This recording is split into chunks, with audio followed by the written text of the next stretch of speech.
Hey everyone, and welcome to Screams After Midnight. I am Peter, that is Tim.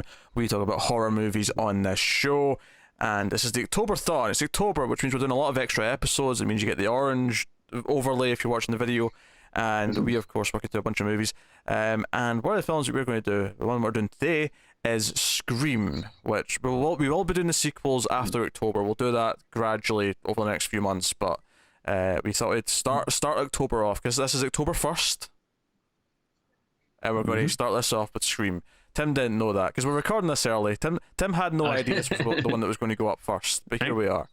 News to me. Okay. Scream, starting off October-thon, 2018. Exciting.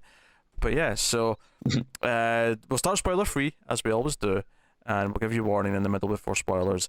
And this is, of course, Wes Craven's Scream. It is the satirical kind of, it's the postmodern slasher movie that kind of rebooted the genre in the 90s in 1996. So, I mean, I'm not even going to give the plot first, because I feel like I don't need to with this one. So I'm just going to say to Tim, hey, sure, yeah, do you like Scream?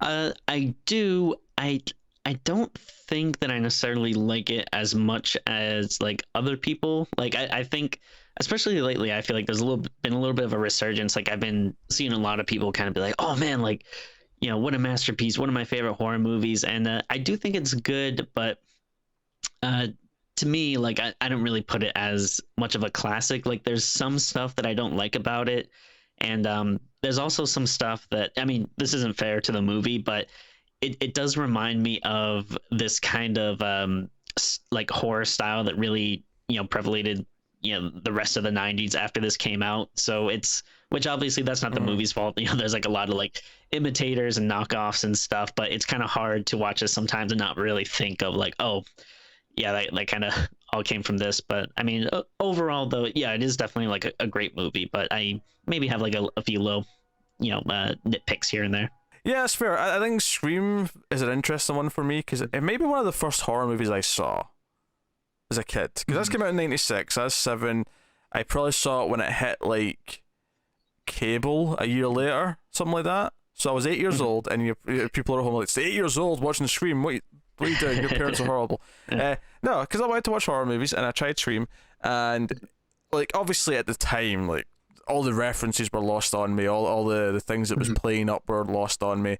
It wasn't until much later I came back and watched it again in my late teens, after seeing a lot of classic horror films, where I'm like, oh, I kind of get what this is doing now. I get, because I think when I first watched it, it just played straight to me, and it worked well enough, because I'd never seen any horror. So it was doing just like, oh, this is a horror movie. This is what a horror movie's like. Yeah.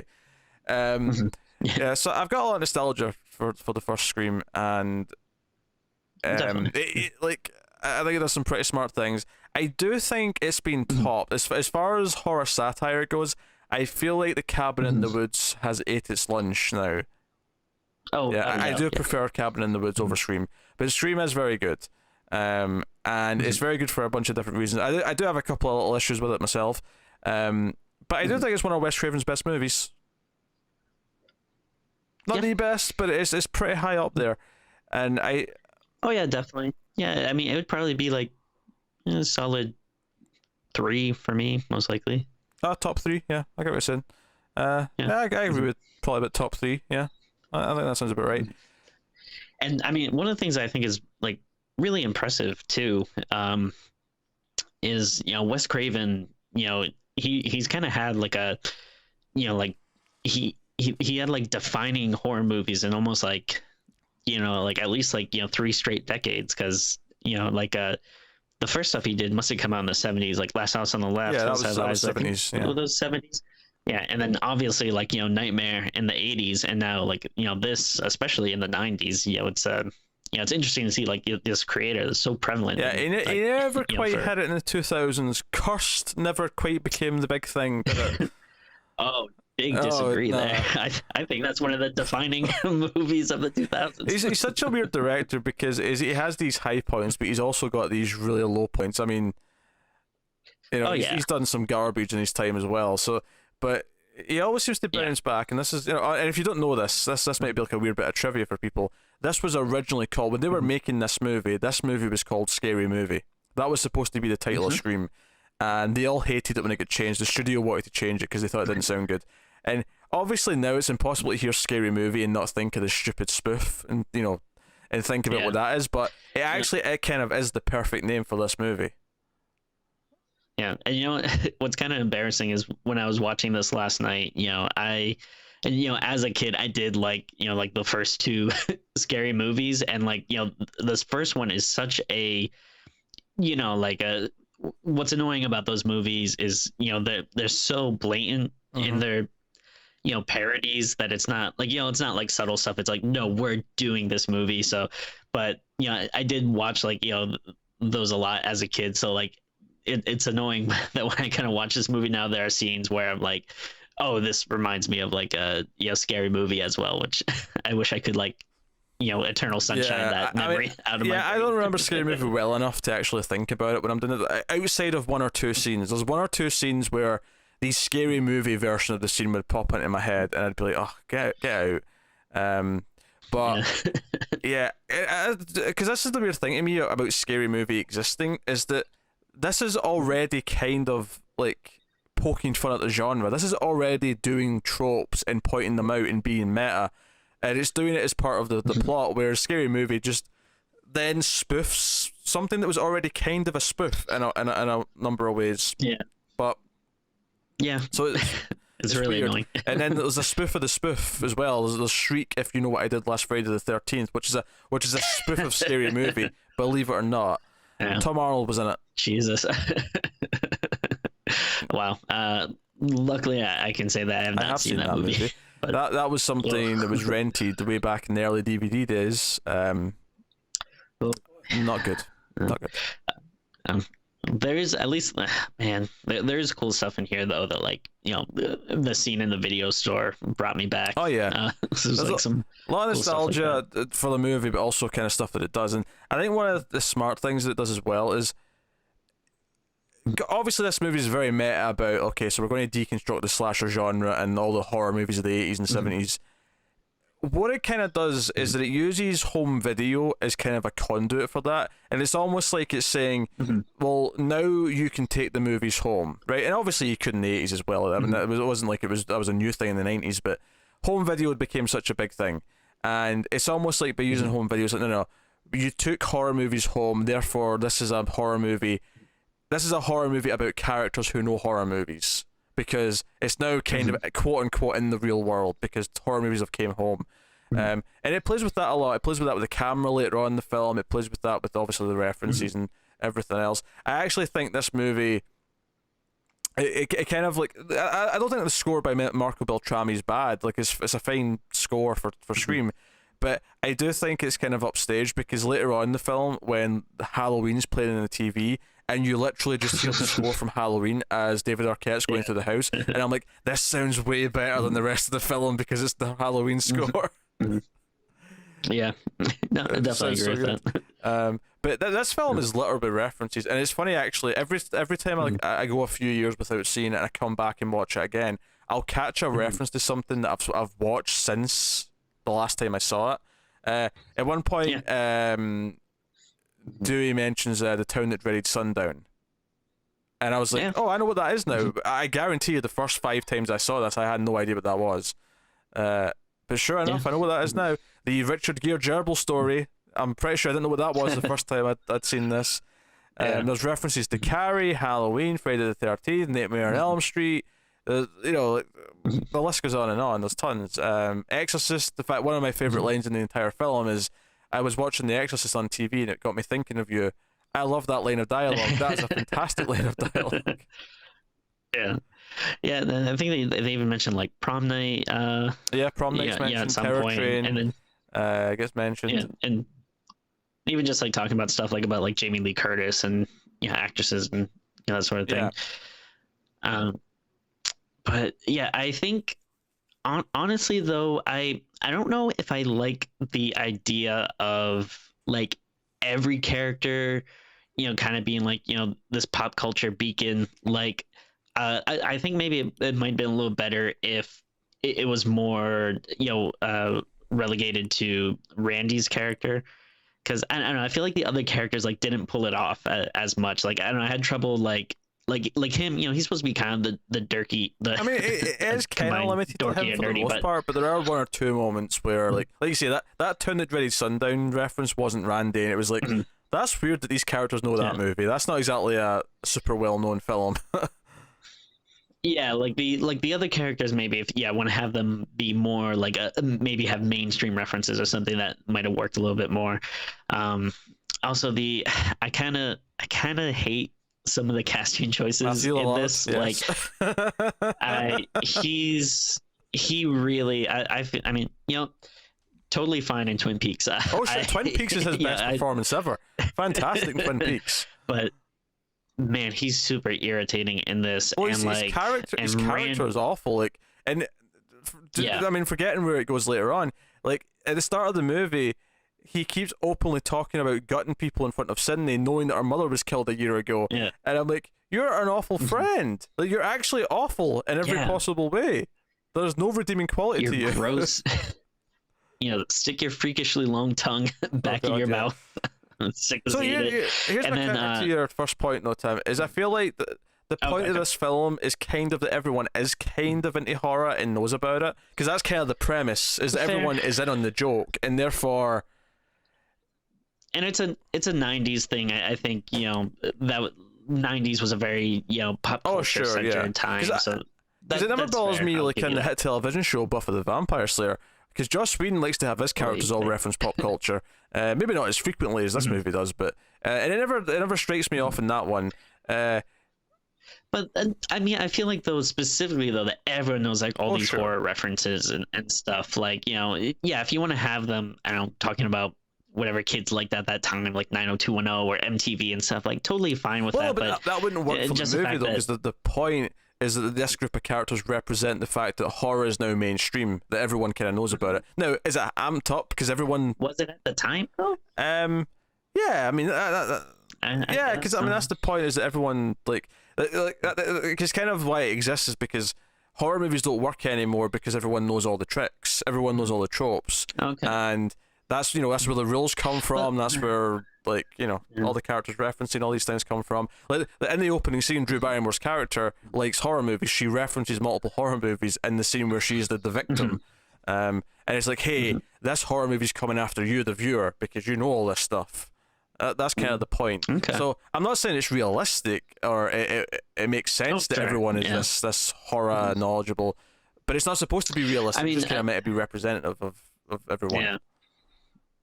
Oh no, that's totally fair, and maybe I wouldn't have as big a problem with it if I like, you know, some of the actors more. Like none of the female actors really bother me that much. It's just the Matthew Lillard. Often referred to. Actresses, yes, they like all of them. I really liked. But Courtney Cox, pretty good. Gail Weathers, the reporter. Yeah, she's great. Yeah, Nev Campbell, you know, is like a great you know, main character. Rose McGowan, I always love seeing. She was great in this. But like, you know, Matthew Lillard, though, he's really grating. Jamie Kennedy, I cannot stand. He's like maybe one of my least favorite actors, and obviously the character is supposed to be like a little over the top and annoying, but you know, just he really irritates me. And then Skeet Ulrich, I don't know, it seems like he's so creepy all the time that it's like, and maybe that's the point, that he's supposed to be like bad and also you're supposed to be scared of him a little bit, but I was always like, dial it back, man. No, I get you.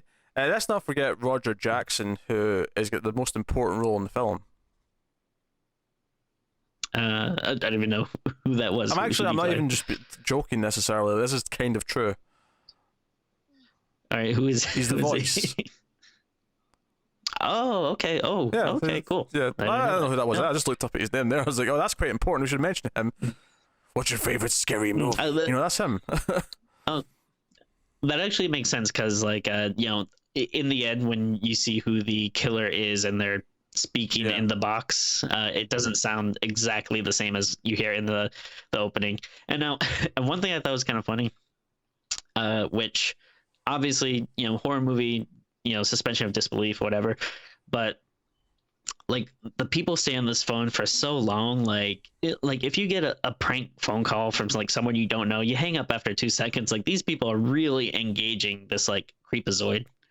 Yeah, I mean, the movie doesn't work though if you don't stay on the phone.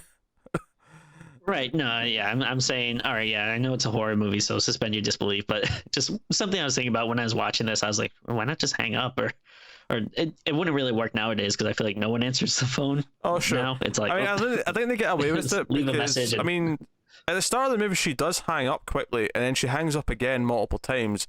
But once he says, if you hang up again, I'm going to kill you, at that point, you know, because he says that after he's already implied that he's there. He's already implied that he's in, you know, he's around the house.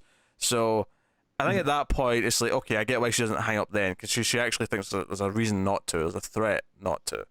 And later on, Nev Campbell thinks it's Randy, you know, the movie buff doing a joke. She thinks she knows who it is until it gets serious, and then, you know, it becomes what it becomes. But I think what's interesting to me watching this again after a while is that there's actually not that many kills before the last act of the movie. There's the big opening one. There's a scene where, you know, Nev Campbell, like as the main character, gets kind of introduced into the killer plot. But other than that, everything takes place at this party in the last like 40 minutes of the movie.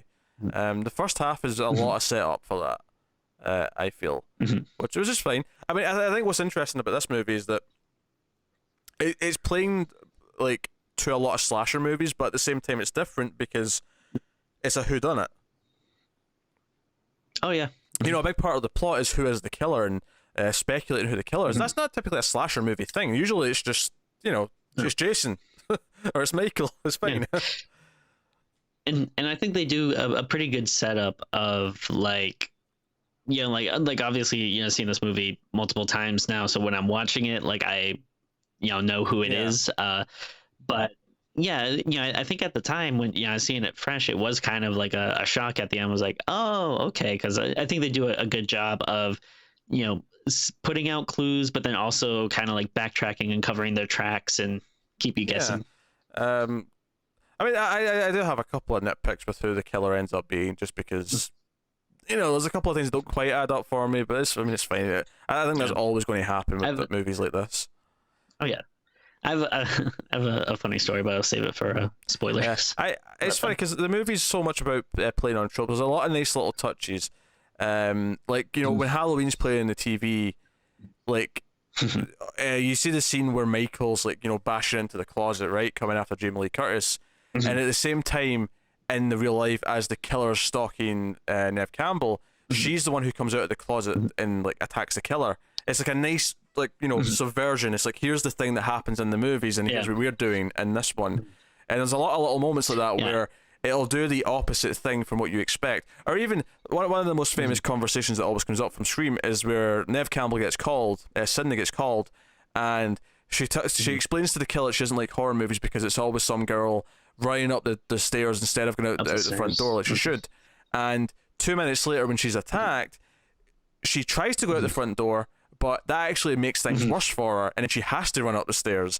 And it's kind of this thing where it's like, don't judge too much because you might end up having to do that later on. And she tries to outsmart the horror tropes, but they keep catching up to her. They keep, you know, stopping her from actually doing the thing. And that's kind of fun. Yeah, like I like a lot of those little touches. Like anytime they have kind of like a, you know, a smart comment on some horror trope, and then you see how it's kind of, you know, subverted in the real world. Like all that stuff, I really like that. I think is really smart and kind of what makes it entertaining and, you know, enduring. Honestly, I mean, if I was to like pick, I mean, without going into spoilers, like my weakest element of the movie is actually the backstory about her mum like being killed a year earlier. Like anytime that comes up, I'm just kind of like, okay, this is like. Sure. And I get why it's there, because it is the whole point is like we're trying to set up this backstory that's connected to what's going on, and, you know, it'll be relevant later, but it oddly feels just kind of like, do we need it? I feel like maybe it, to me, like you need some type of, you know, a little bit of I don't want to be too spoilery. So there's a way that it fits in with what's going on. So I understand that you need kind of something to maybe inspire some stuff, but it definitely feels like maybe a first draft idea. Like there probably could have been a better thing to come up wonder with. if like part of the point of it is like, okay, so Sydney's like our generation, or not even. I mean, she's older than us, but like she's the new generation of the generation that knows horror movie rules, right? And her mother was part of the generation who didn't. And are they playing with that in some way? And that's why she ended up dead or whatever. I don't know, but I don't really think it ever does that. And it feels like I think the reason why I don't like it that much is because anytime it comes up, this piano theme comes in, and it's this overly dramatic thing. Anytime Billy like turns and his hair's kind of flopping in front of his face, and he's like, "Oh, I know that things have been changed since your mother," and like it gets overly dramatic and melodramatic specifically, in a couple of scenes where I'm like, I don't really need this as much. And it also kind of feels like it kind of feels like a trope, but not really one that they're trying to subvert or comment on. Because whenever they talk about it, it's always like this big, exposition dump, which is definitely something that happens in movies. But maybe try to do something more clever with it, because the whole point of the movie is kind of, talking about these tropes and then playing them out in the real world and doing clever stuff with them. But yeah, maybe do something with that. I guess the idea that because Sidney got caught, and it's. By the way, it's really... I don't know how big Liev Schreiber was when this movie came out, but it's really weird that he's in like one scene on TV, because he's the guy who was convicted of the murder of her mother.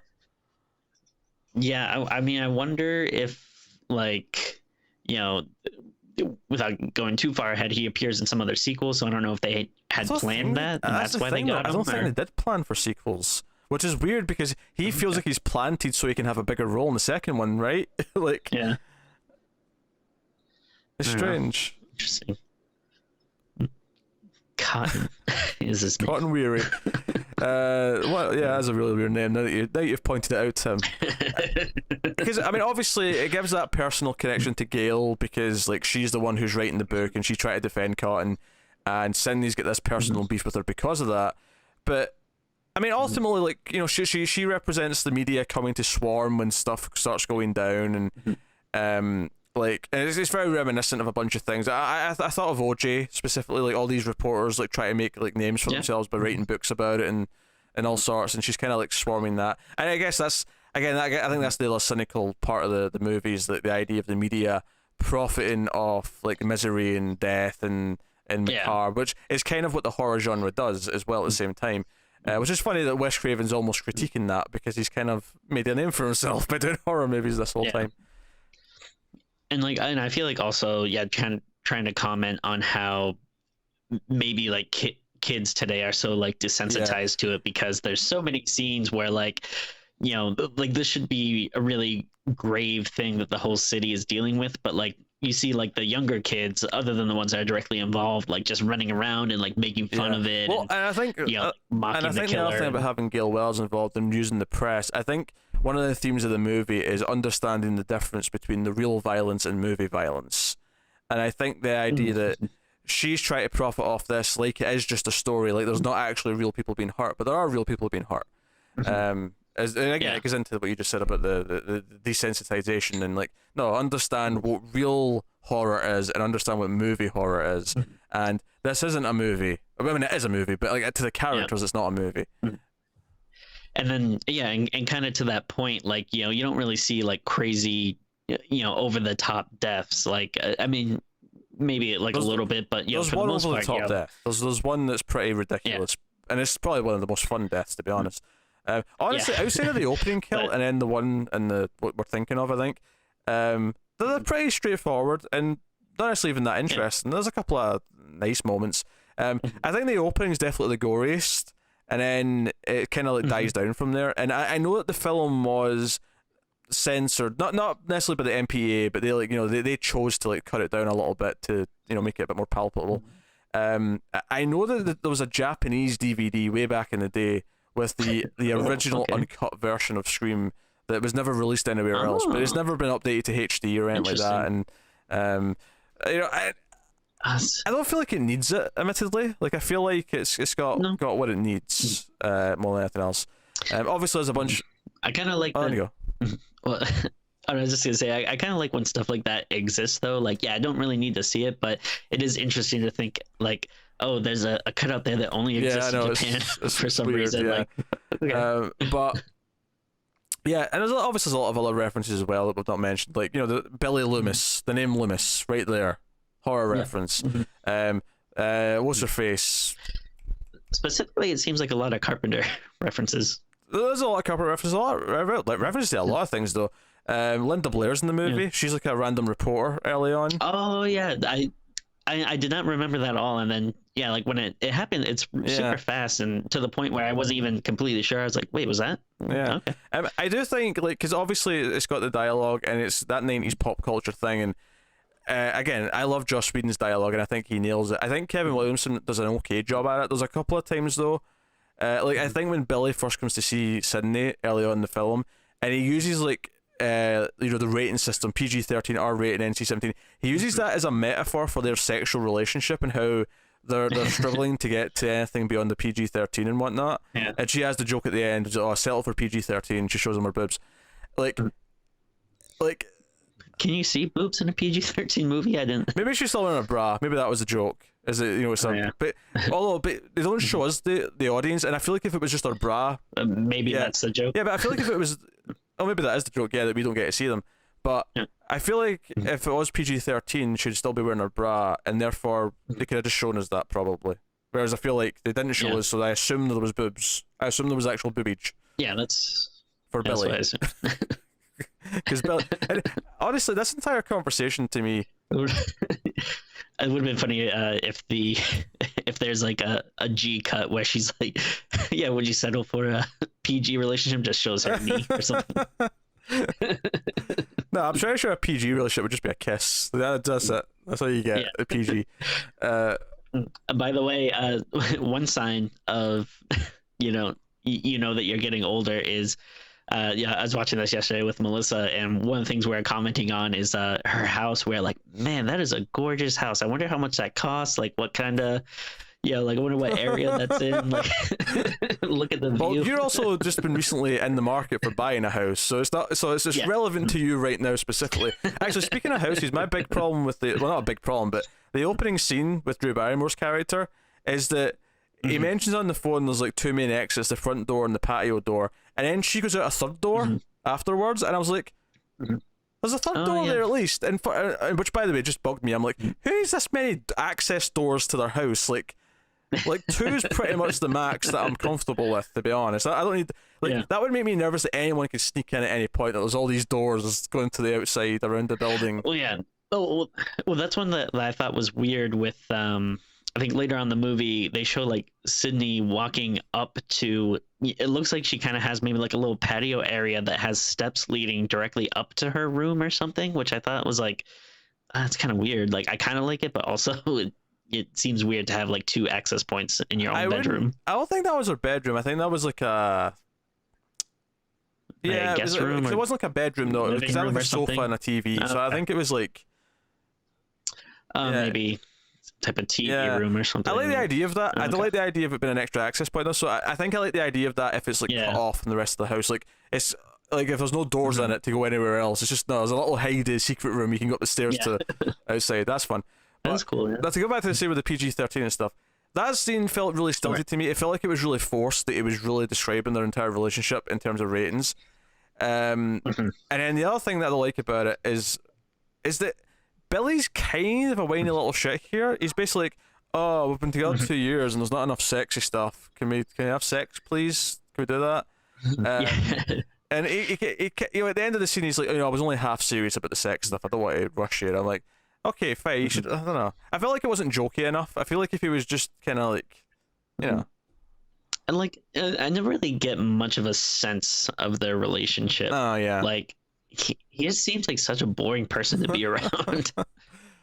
Like, I'm like, all right, I'm sure he is very good looking. Like, I'll give him that. But like, yeah, he just seems like the kind of dude that just like stares off into the distance a lot of the time. But it's like, what do you do with that?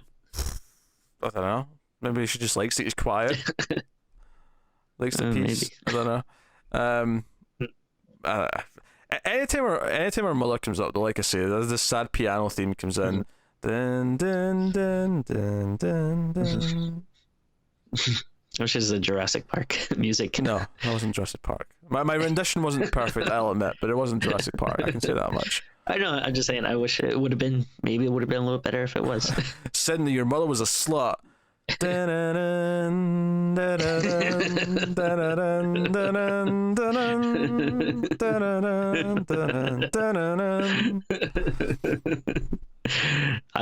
be down for that. Sydney, I'm the killer. Dun, dun, dun, dun, dun, dun, dun, dun.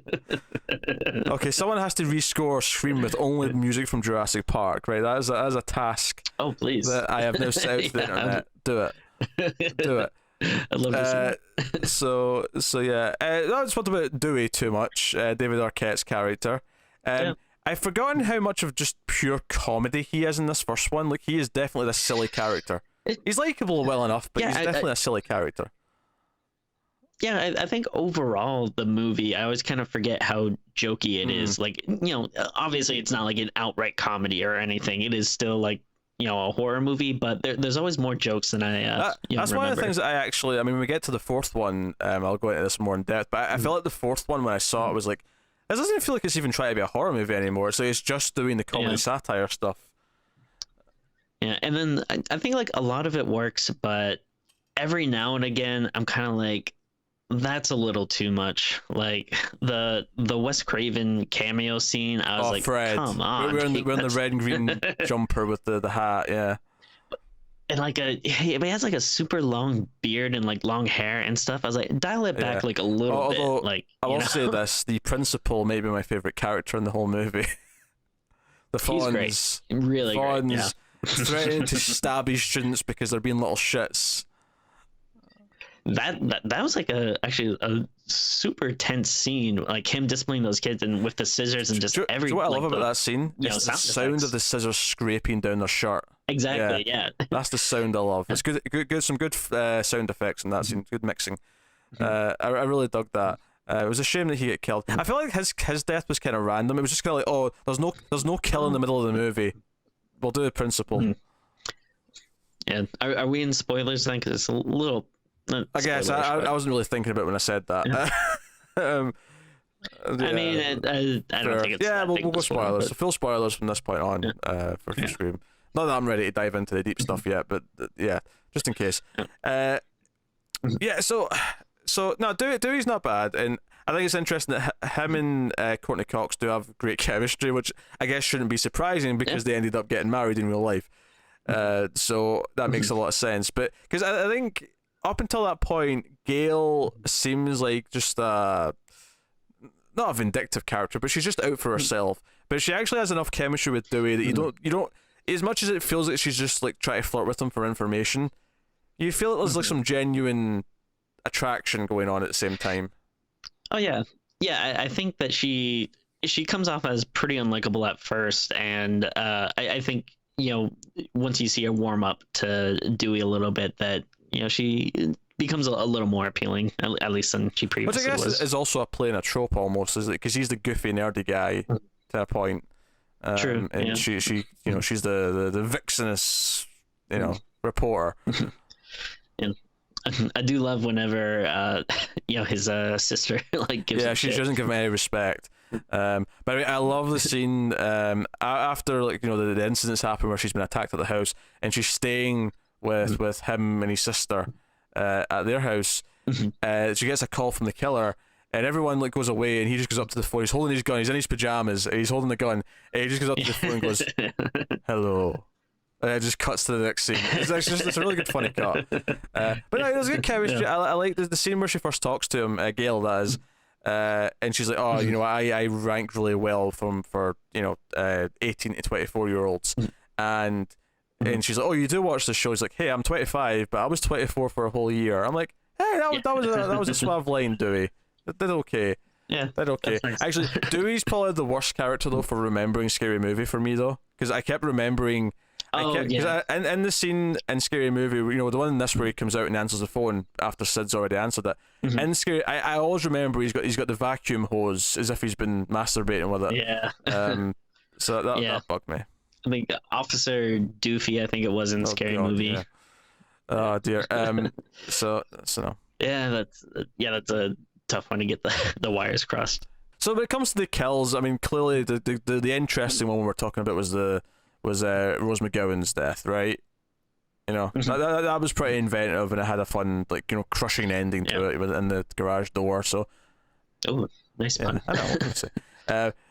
So, although, like, I don't think that garage doors would necessarily do that, but but yeah, you let it go. I think, you know, if you travel back in time to seeing this, you know, for the first time, like in theaters, like what a shock to open with, you know, Drew Barrymore getting killed. Yeah, like that was I mean, that was intentional. Like she wasn't like a no name at the time. Like that was intentional. That it's cast someone that people will recognize and they'll think, oh, this is the main character. But then I think she's on the poster. She is, yeah, that was intentional. Yeah.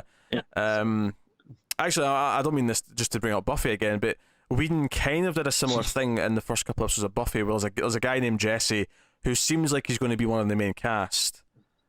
And he always wanted to put him in the opening credits for the first 2 episodes to throw people off, but they couldn't afford it. They said no. Cost too much. Was it? Did it cost extra money to put someone in the credits? To do a second version, yeah, to pay. Okay. Whereas I think now it wouldn't be such a big deal because editing's like just, you know, like the editor can literally just like have a second version and swap them in. But I think this was still the mid 90s, so it was like, you know, more of a job. Sense. But but you have her big death, and it's obviously a really famous opening scene with the killer and the phone call, and now everyone remembers that Mrs. Voorhees was the killer in Friday the 13th because of this scene. No one will ever get that wrong because of this. Yeah. And this was like back in the day when people are more pop culture obsessed, but you also didn't really have the internet, so people weren't, you know, like looking stuff up on Wikipedia and stuff. So you would have facts that you might get wrong with that. Here's a tidbit from the commentary that I think is quite funny. Is, you know how that line she has on the phone where she brings up Halloween and then he's like, oh, I like Nightmare on Elm Street, and he's like, oh, and he's like, oh, that was scary, and she's like, oh yeah, the first one was, but the rest sucked.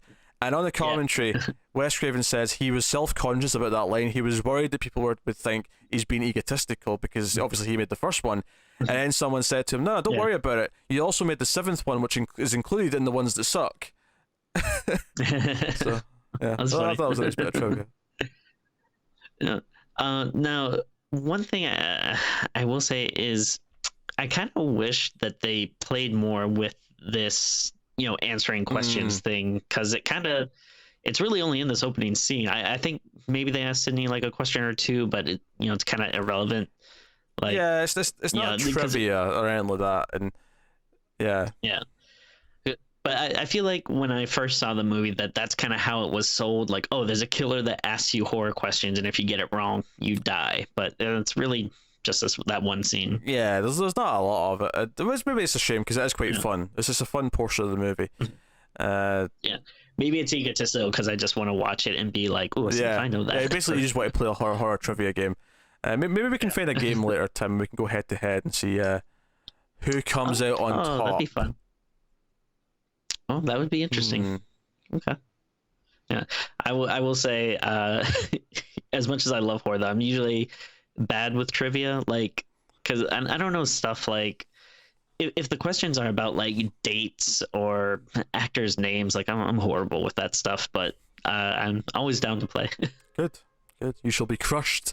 Accordingly. Let's talk about the big stuff at the end then. Let's talk about. Okay. So I love the mechanic of having the camera in the house, and they established that there's a 30-second delay. That's a fun little set piece kind of thing that I really like, where they establish a rule and you know it's going to come into play, and it does later where they see the killer on camera and then, like, you know, so there's a 30-second delay. He didn't kill Randy. He came after us instead, and that's when the camera guy gets his throat slit. So I thought that was fun and inventive. There is something really weird and fascinating about them watching Halloween, and, you know, Randy explaining the rules, and the whole, which everyone is broken in this movie, by the way. Sid has sex, she survives. They're all drinking, so, and not all of them die. And then be right back. I mean, it turns out the killer said that, not anyone else. So, or one of the killers. There's two killers, which again is, I think, in and of itself, is a subversion of the trope. There's two killers. Not that this is the first time anyone's ever done two killers, but it was well, it's funny because I was watching it with Melissa, and she had seen it before, but she didn't really remember much about it. So I asked her, I was like, "Oh, like, do you remember who the killers end up being?" And she's like, "No." And then she waited a second, she goes, "But you did say killers."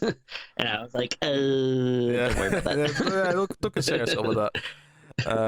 But yeah, and I mean, that's a fun twist, I think.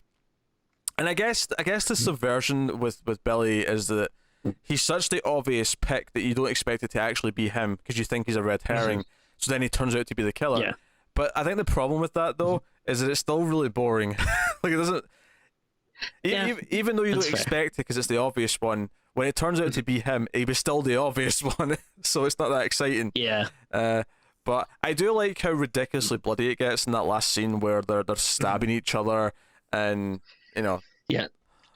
I would say this is the one time that I actually did like Matthew Lillard, like when he is super bloody and he's like, "I think I'm dying, man," and like him being on the phone, like that stuff actually worked for me. It was just all the other stuff. Yeah, I love them talking about planning a sequel. I actually really like when Sid's asking why, and Billy just outright says, "Hey, it's always scarier when there's no motive," and I'm like, "Yes, it is, absolutely." That's why Halloween's so freaking great. Oh yeah. It's I thought you were talking about when she asks Matthew Lillard, and he's just like, peer pressure.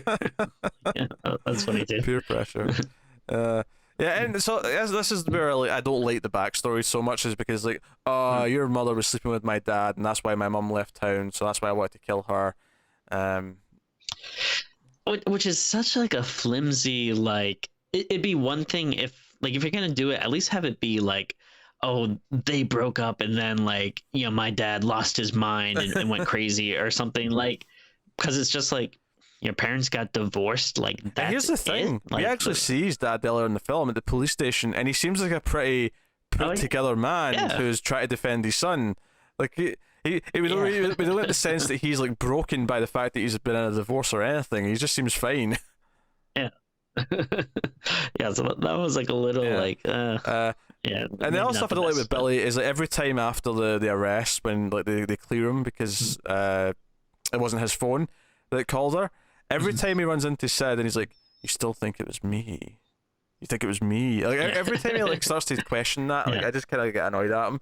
I think it's because he's so overly dramatic. He's trying to do the brooding, suspicious boy thing. Yeah. Which maybe the first time watching it you don't notice it, but yeah, it's really obvious. Like when you're watching it now and that he's the killer, it's kind of like, geez, man, I don't know. Try not the to scene in the video store though, where he threatens Randy, is so just spelling it out for you. He's unhinged. Yeah, it's a really funny scene, because at the end of it, Randy says, "What? Tell me that's not a killer." And I'm like, he's got a point. He's right. He's right. And the girl asked for the howling in that scene as well. So there's another one. More references. I forget what she asked for the movie star. It's the mum from E.T. Interesting.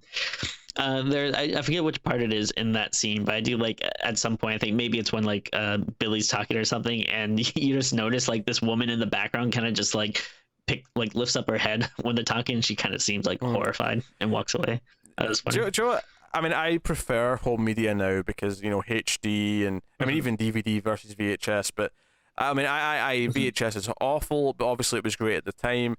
But the one thing I miss that I wish I was older at the time for is working in a video store and being that guy who can answer those questions. Like when someone says, "Oh, the mum from E.T. in a horror film with a werewolf is the howling," and I like the idea of being able to almost like what a comic book store owner is these days for comic books, being that for movies. But you don't really get that anymore because streaming and whatnot. Oh yeah. I worked at a Blockbuster for 4 years in college. And I'm sure you steered many people wrong. Oh no. Imagine if But you still worked there now, like, oh, you got to try The Boy. The Boy's a masterpiece. The Boy's such a good movie. I mean, I think you're giving like the people that go in there like too much credit because like I mean, if you think my tastes are bad, the people that are renting stuff from Blockbuster usually not the best. I yeah, had to give out a lot of copies of Boondock Saints back in my day. Because it was a like a kind of like a college store I worked for too. But no, I would say it's probably like one of the like funner jobs I had. Like obviously there's a lot of annoying stuff having to deal with customers, and the pay wasn't great, but like in terms of versus the office jobs and stuff I had, they're just kind of boring. Like yeah, it was great to be around movies and recommend stuff to people, and yeah, it was a good time. It is a shame that there really aren't those places anymore. That culture just kind of died. And just the idea of browsing, I feel like the art of browsing is lost. Browsing streaming services is just not the same. It just doesn't feel the same. Yeah, it's it's like so it feels so non-committal. It's like, first of all, I always spend way too much time if I'm looking for something to randomly watch on like Netflix or Hulu or whatever, and then half the time I pick it, it ends up sucking, and I'll stop watching after 15-20 minutes versus like you go to a video store and it's like, all right, this is what my night's gonna be, this is what we're doing on the weekend, and then you pick something, and for better or worse you're sitting down and watching it beginning to end. And it doesn't happen anymore. I'm just going back to the movie here. The mask, the ghost face mask, I think we have to talk about that a little bit. Yeah, it's fine, but I remember like when I was a kid, it seemed so cool. Like I wanted a mask. It was the shit. Yeah. I feel like it's so simplistic, but like works so well. Yeah, in the and it's movie. inspired by that famous painting, The Scream. If you'll have seen it. Like if I showed you a picture of it, you'd know what you'd. Yeah, I've seen that before. I could be wrong, but isn't there like a story or something where they kind of just took the mask like without asking for permission or whatever? God, I don't know. Because I mean I could be misremembering something, but I thought like I never watched the TV series or whatever they did for like MTV for Scream, but I thought there was something about it where they couldn't actually use the mask because the movies just kind of did it without getting the rights to it, and now there's some weird legal issue with it. If it was, it wouldn't have came up until later because they did 4 movies. Yeah, no, definitely. I mean, may have to look that. Maybe after this, I'll look it up, and when we do the second movie, I'll report back. But I thought there was something weird like that. But no, I think now though, I do have to admit it feels a little bit like trying too hard almost. Like I think my opinion on Scream as a whole actually is I enjoy it a lot and I like it much, but I do prefer the movies that it's like. I mean, not all the movies that it's referencing, but like Halloween, Nightmare on Elm Street. I think they're better movies than Scream. Oh, like I would much rather watch those than Scream. But Scream does a lot of good things. It does a lot of smart little things with its characters. A good portion of the characters are likable. And I do like the various references, the way it subverts the tropes. And then there was like a darker side to it, like, because the final of the movie, after everything's happened and Gail Weathers is given the interview, she's doing like a TV bit, and we sort of pan out to the field as she's doing her intro to this like news program, and she's giving this like big speech about the kids that have been murdered in Ridgeboro, and there's this horror that attacked this small town and blah blah blah. And then she says at the end of it, okay, all right, let's not mess this up. This is my big shot. There's a cynicism there. That's the final line of the movie, is that we're going to use this to profit. It's kind of the final thing, and I think that drives home kind of what it's maybe poking at throughout the film. It's kind of like understanding the difference between real and not, and what can be fun and what can just be whatever. So. It's like it's a very fun movie, but ultimately it doesn't really it seems like it's trying to make some points, but ultimately it doesn't seem like it has a message that you're kind of supposed to take away from it. It's more just kind of pointing out these kind of tropes and stuff of movies and the time period and everything. just kind of I having think it's less fun to do with it. having a point and more about here's a horror film with characters who know what a horror film is. Because up until this point, no one had really been doing that. I'm not saying it's never happened before this, but Yeah.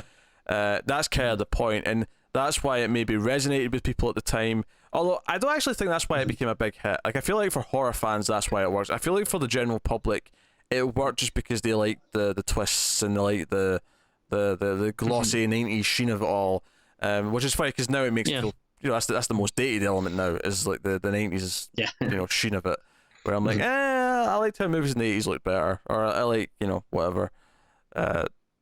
Yeah, I agree with that. It's solid. It's a longer movie than I think you expect. It's like 110 minutes. It's an hour 50.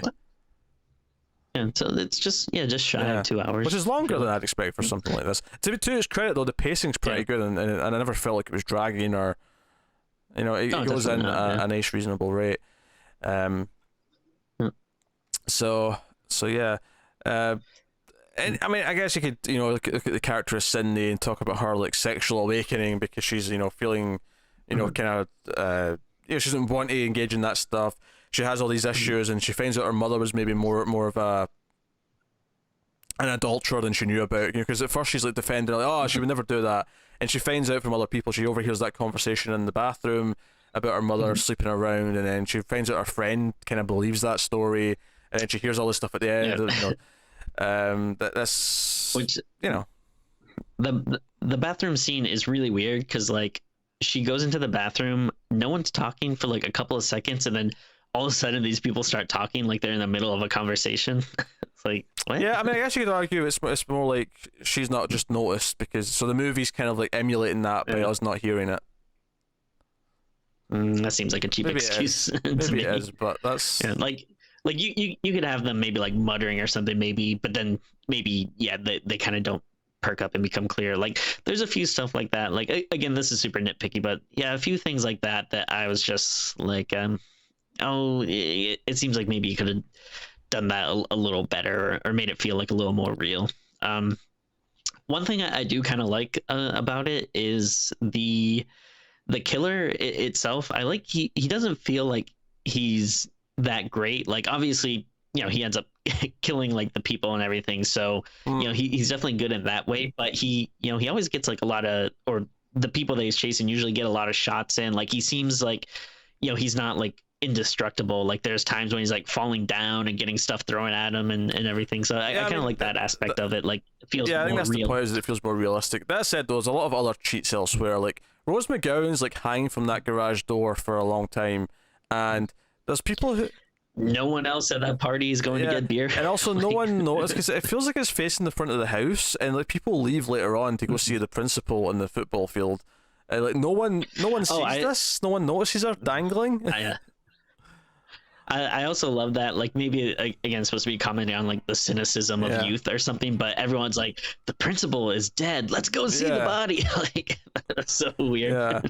And again, I guess that comes back around to, don't treat real violence in real life like you would in a horror movie, because these characters are clearly blurring the lines, and they're like, no, a dead body, let's go see it. Let's go do that. And I forget where I heard this from, but I think doesn't Jamie Lee Curtis consider this one of her kills in the movie, where because the TV falls on Matthew Lillard's character's head like while she's on the screen. I think I heard her somewhere that she says she considers that like a kill for her. I've never heard that, but I mean, it sounds good. I'll go with it. I'm fairly certain a CRTV doesn't react that way though if you drop it, because it's not like it's up very high. It's just like a little cabinet it's on, and it starts sparking and he starts shaking and it's like fizzing and all that, and I'm like, yeah, okay. That was actually something that was funny watching it, just noticing like the TVs, like they look so outdated now. Like at the time it would have been like, oh yeah, those are like pretty good models or whatever. Oh yeah, the big CRT TVs, big chunky things, which is nostalgic for us, I think, because we were kids in the 90s, so we remember growing up with this shit and VHS tapes and all that.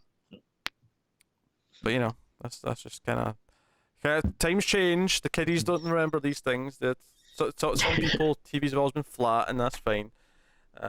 And they are better because they're bigger and have better quality. But you know, there's a charm. There's a charm to the old ways. Yeah, definitely. So, you know, so I mean that's basically Scream. I mean, I'm trying to think of what else we've not touched upon. But kills, direction. I mean, there's a couple of nice moments in the direction, where again it's kind of intentionally doing what a slasher movie would before it, you know, subverts it in another way. There's like the last little like jump scare at the end where they even like comment on it before. Yeah, where Randy's like, oh, this is the moment where the killer comes back for one last scare, and she's like, not in my movie. But yeah, I think it's really solid. I think there's some elements of it that have aged a little bit over time, and there's a couple of characters that I don't like as that much. Maybe when I was a kid or whatever, it didn't bother me so much. But there is definitely an appreciation that I've gotten watching it after seeing so many horror movies and seeing what it's doing. But I do think it's been topped by Cabin in the Woods, which may not be a popular opinion. I don't know. I feel like there's a lot of diehard Scream fans that might get very upset at that statement. But no, I mean that's fair. Especially again, I'm not sure what it was, but like recently, it just at least from people I've seen like talking on Twitter and stuff, it seems like there's a little bit of a resurgence of like, oh yeah, like we love this movie, and it's totally fine. It is a very good movie, but yeah, I wouldn't put it in like that top tier for me. If if we are talking about like meta horror movies, I would definitely put Cabin above it. But yeah, they're both enjoyable. So yeah, I mean, I guess we'll rate the movie out of 10 then. So again, I think it's good. I'd even go very good, but not perfect for me. There are the little bits of annoyances here and there, but still really solid. So I'll give it an 8. It was good. It was fun to revisit. Not sure how I feel about revisiting the sequels, but we'll see. I think it's been longer since I've seen those. Like I still remember bits and pieces from results them, but, may vary. We'll see how we feel about those 3 movies, but I'm also going to give it an 8. I feel like in my youth that they're giving it higher, but I think an 8 is a very fair score for it. It's a great movie, but it's not yet, like you say, it's not in the upper echelon. I think echelon, but of horror for me. I feel like the 90s as a whole is kind of a dark area for horror, where I can't think of that many horror movies that I love from the 90s. Yeah, I mean, there's some standouts, but it is definitely a weaker decade, or maybe just the 70s and 80s are just so strong. No, but even compared to the 2000s and the 2010s, I feel like there's a lot more going on in the 2000s, I think, than the 90s for horror. Like you say, after Scream, a lot of other movies try to copy and do these kind of not even like satirical slasher movies, just kind of like whodunit. Like I Know What You Did Last Summer, Urban Legend. Like there was definitely like a wave of Scream. Halloween H2O, I even feel like was very inspired kind of, it. yeah. I mean that wasn't like, as big of a culprit because it was still it's still Michael Myers and he's still going to do his kills and whatnot. But yeah, so that's Scream. Actually, one last point I want to make. When she runs up the stairs, Sydney, early on, to go into a room, she tries to contact the police on the computer, and all I could think was, what is she doing this on exactly? Like, I wouldn't know how to do that now. We are a society that has been completely taken over by computers. I do most things on the computer. I have no idea how to call for the police on the PC. Yeah. I mean, I'm sure that's a real thing, that there's a way to do that, but yeah, I have no idea how it works. I'm going to scream, and the cat's digging his claw at my shoulder. Hey, Firefly. I hate that. What's up? You want to scream? It's October, cat. The October-thon. Be excited. Okay. So... nice orange cat. So, ow. Oh, God. See the amount of t-shirts I've got with little holes, like, somewhere on them, just because the cats have, like, dug on at one point and clawed their way out of it. I know that pain all too well. Yeah. So yeah, this is the first movie in the October-thon. 2018, there is many more coming over the month. So not any more Scream movies this month, although we will get to the Scream sequels and the following months, one a month or so, until we're done. It's only 4 movies, so it won't take too long. Should be done by early next year. But that's what's coming. And we have much more varied horror films planned throughout the month, so you can look forward to that. If you want to support the channel, support what we do here, you can head over to patreon.com/MailandFuzzTV. You get some bonuses over there. You get to vote on a movie once a month. Worth mentioning as well that there was 3 votes for this month, and we were recording this early, so we don't know who the winners are yet, but they'll all be getting done in the back half of the month, because Tim's actually away for 2 weeks getting married for the first 2 weeks of October. So everything you're seeing up until that point is all pre-recorded in the months leading up to October. I'm hitting my mic stand. So yeah, but yeah, go over to patreon.com and you can support us for as little as $1 per month, and it makes you feel nice and warm and fuzzy inside, and it is a big help to us. Or if you can't do that, watch the ads on YouTube, turn off your ad block, like, subscribe, comment, share us about, rate us on iTunes or whatever your podcast app is. All of these things help. They're all good ideas. You can also get us on Twitter at ScreamsMidnight, so do all that stuff. It'd be very funny if like people are like tweeting us about stuff we said in the episode and just have like no idea because it's like 2 months ago. Like that happens all the time. Sure. Where someone will comment on an old review and they'll be like, "Oh, you think this about this? Well, no, but this happened, and explain your position on that." And I'm like, "We recorded this review a year ago. I do not remember what I said. I do not. I barely remember the thing we watched. Never mind what I said about it." But so if you want proper debate about what we said in these, you have to comment pretty soon after we put them up.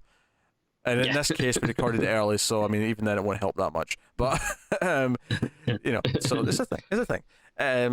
But yeah, so we kicked off this year with Scream. I wanted to kick off with a biggie, and Scream is a biggie to a lot of people. And I think the reason why there's a resurgence probably is because of its age. I think once you hit that 20-year sweet spot, that's when it's just in the right amount of nostalgia for a generation. Yeah, I feel like maybe you have a mix of people that are nostalgic for it that haven't seen it in a while, but then also people that are discovering it for the first time. So it's like a nice little melting pot. Yeah, it makes a lot of sense. But hey, so that is us. So thank you once again for watching or listening, and we always appreciate it. Keep watching scary movies. Happy October, and we will see you next time.